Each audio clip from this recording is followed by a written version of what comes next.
नमस्कार, मैं शेषनाथ चौधरी। स्वागत है आप सभी का खबर समय लाइव पर।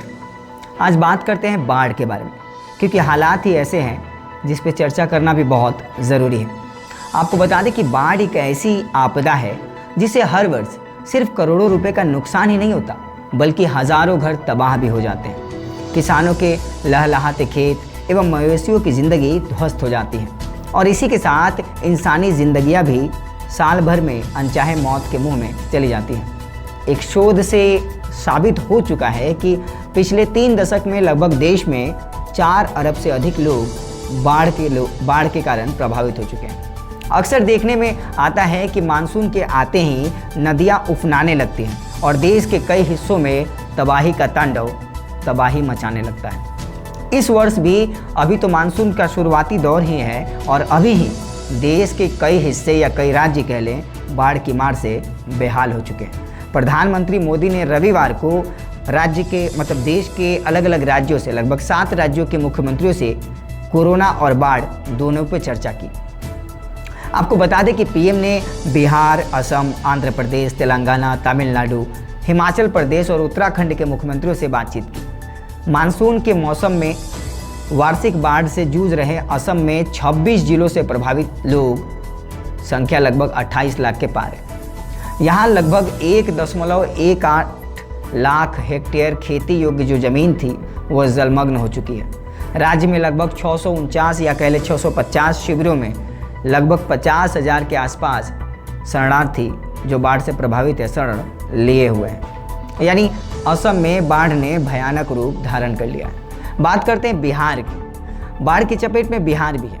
हर साल बिहार के कई हिस्से खासतौर पर दरभंगा, गोपालगंज, छपरा आदि जलमग्न हो जाते हैं। आपदा प्रबंधन विभाग के अनुसार लगभग 3 लाख लोग इस वर्ष भी अभी तक इस शुरुआती दौर में प्रभावित हो चुके हैं, या यूँ कह लें कि बाढ़ के चपेट में आ चुके हैं, जिनसे लगभग कह लिया जाए कि इन लोगों में सबसे अधिक दरभंगा के लगभग 1.5 लाख से अधिक लोग बाढ़ से प्रभावित हुए हैं। अब सरकार ने क्या किया है, सरकार ने प्रभावितों की सहायता के लिए 7 राहत शिविर बनाए हैं बिहार में, जिसमें जो है कुछ लोग शरण लिए हुए हैं।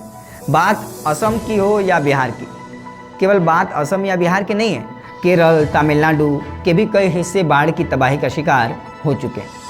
आप इस वीडियो को देखिए और आप अनुमान लगाइए कि देश के अलग अलग हिस्सों से बाढ़ की स्थिति और भयावहता से आप लोगों के दर्द को और करीब से समझ पाएंगे।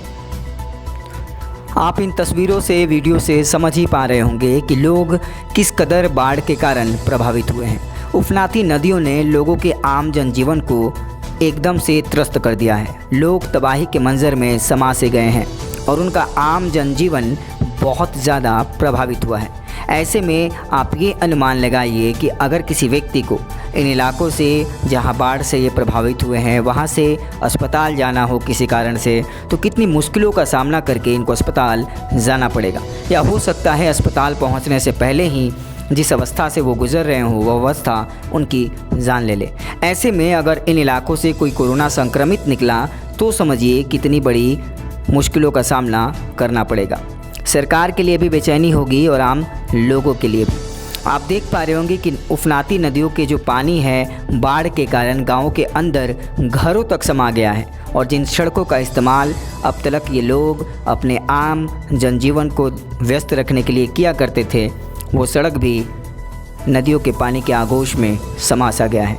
आप समझिए कि किस तरीके से लोग दिनचर्या को सही तरीके से नहीं चला पा रहे होंगे।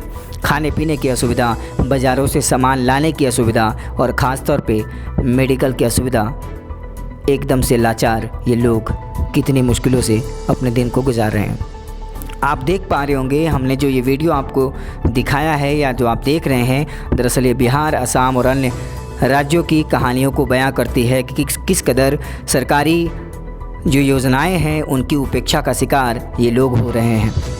बाढ़ का पानी इनके घरों तक आ चुका है और लोग अपनी ज़िंदगियां इस काल के मुंह में समा जाने के लिए छोड़ रहे हैं। उपाय भी नहीं है लोगों के पास, क्योंकि इन्हीं रास्तों से, इन्हीं सड़कों से और ऐसे ही बाढ़ के हालात में भी उनको अपने आम जनजीवन को भी चलाना है, पर मजबूर हैं वो, उनके पास और कोई साधन नहीं है। वाकई में इन तस्वीरों को देखने के बाद या यूँ कह लें कि ये तस्वीरें अंदर से झकझोरने वाली है। अब सवाल ये है कि लगभग कह लें कि हर साल कि सवाल ये है कि कब तक ऐसे ही लोग अनचाहे मौत के मुंह में जाते रहेंगे। सरकारें हर साल बाढ़ आने पर हर साल राहत का ढिंढोरा पीटकर अपने कर्तव्य की इतिश्री कर चैन की नींद सो जाती है। यही हाल रहा तो बाढ़ का शिकार होकर हर साल लाखों लोग इस तरीके से अनचाहे मौत के मुंह में जाएंगे और उनकी ज़िंदगियां तबाह होती रहेंगी। जो किसी भी तरीके से राहत शिविरों में जगह ले पाएंगे वो भी दर दर भटकते रहेंगे और नेता नौकरशाह राहत राशि से अपनी तिजोरियां भर मालामाल होते रहेंगे। अब सवाल ये है कि आखिर सरकारें होती क्यों हैं? बहाने बहुत सारे होते हैं। बिहार का ही अगर एग्जाम्पल ले लिया जाए तो कहा जाता है कि नेपाल से पानी हर साल छोड़ा जाता है, जिसके कारण जो तटीय इलाके हैं दरभंगा, कोसी, मधुबनी का क्षेत्र, वहाँ पे बाढ़ आता है। आसाम में भी लगभग इसी तरीके के ढिंढोरे पीटे जाते हैं। अब सवाल ये है कि जब पता है सरकारों को कि हर साल वैसी परिस्थितियाँ होंगी और उन परिस्थितियों से लाखों लोग या लाखों लोगों की ज़िंदगियाँ तबाह होंगी या प्रभावित होंगे, तो फिर इसका अल्टरनेट उपाय सरकारें क्यों नहीं लाती हैं? आखिर सरकार बनाते भी तो हम हैं, या फिर सरकार में बैठे वो लोग, वे मंत्री, वे पदाधिकारी जो वोटिंग के समय, चुनाव के समय उन्हीं क्षेत्रों में जो आज बाढ़ प्रभावित हैं उन्हीं क्षेत्रों में वो लोग जाते हैं, वोट मांगते हैं और तरह तरह के वादे भी करते हैं। तो क्यों नहीं वे अपनी जिम्मेदारियों को दृढ़तापूर्वक संकल्प के साथ लेकर आगे बढ़ते हैं? ये सवाल है और ये सवाल न जाने कितने वर्षों से भारत के उन सारे हिस्सों के लोग अंदर ही अंदर कचोटते हुए पूछते होंगे कि आखिर कब तक हम इस काल के मुंह में ऐसे ही समाते रहेंगे और हमारे आका, जिनके ऊपर हमने भरोसा कर अपने हिस्से की जिम्मेदारी उनको सौंपी है, वे हमसे मुंह मोड़ते रहेंगे। खबर समय ने सोचा कि ये मुद्दा ताज़ा तरीन है और इस मुद्दे को आप तक पहुंचाना ज़रूरी है। हालांकि आप भी अलग अलग समाचार पत्रों और समाचार एजेंसियों के माध्यम से इस खबर से अवगत होंगे। आप लोगों ने इसको बहुत सारे न्यूज़ चैनल्स पर भी देखा होगा। फिर भी जो स्थितियां हर साल आती है, उन स्थितियों से ऐसे ही सरकार में बैठे हुए मंत्री मुंह नहीं मोड़ सकते। हमें भी जागना होगा, सोचना होगा, समझना होगा और हमारे पास सोचने, समझने, जागने का वक्त चुनाव के समय होता है। उस समय हमें भी ये निर्णय लेना होगा कि जिसे हम चुनकर वापस सत्ता सौंप रहे हैं या जिसे चुनकर अपनी जिम्मेदारियां दे रहे हैं, वाकई में वो व्यक्ति उसके योग्य है या नहीं है। खबर समय किसी के पक्ष या विपक्ष की बात नहीं करता, पर ज़मीनी हकीकत को आप तक पहुंचाने का काम ज़रूर करता है। इस समय बाढ़ से लाखों लोग देश के अलग अलग हिस्सों में तबाह हो चुके हैं। ऐसे में अब भी वक्त है, सरकार में बैठे हुए उन तमाम मंत्रियों तक अपनी बात को पहुंचा रहे हैं लोग, और अब भी वक्त है कि वे मंत्री, वो अधिकारी, वो पदाधिकारी जाग जाएं सोई हुई नींद से और कोई ना कोई हल जरूर निकाले ताकि अगले साल इस तरीके की तबाही ना हो। तो ये थी पेशकश बाढ़ के ऊपर। उम्मीद है आपने लोगों की जो ज़िंदगियां हैं, लोगों का जो दर्द है, उसको महसूस किया होगा और इस उम्मीद के साथ कि अगली बार ऐसी भयावहता का सामना लोगों को ना करना पड़े, हम इस खबर को यहीं तक रखते हैं। लगातार ताज़ा अपडेट पाने के लिए, हमसे जुड़े रहने के लिए देखते रहिए खबर समय।